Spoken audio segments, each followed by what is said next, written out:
Now, my brother, when you were paying your money and when you went to bank, you told that give us your ATM card. Briefly, tell us what about it? ATM card is mainly a very secure thing for yourself. Actually, the reason that they were collecting the photocopy of the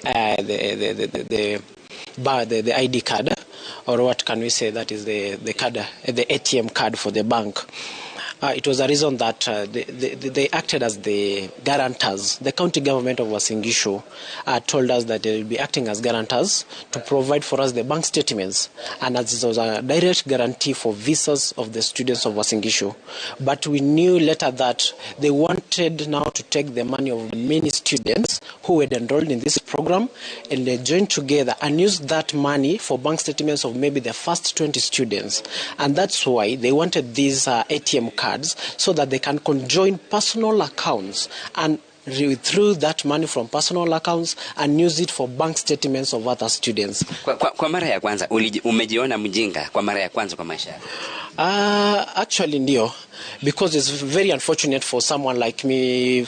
Now I'm really thinking, well, by that time it was something that I had believed.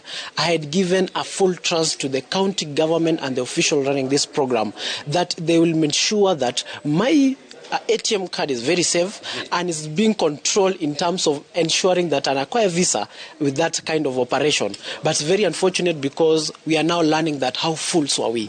Just to make it clear, were they withdrawing your money from your personal account?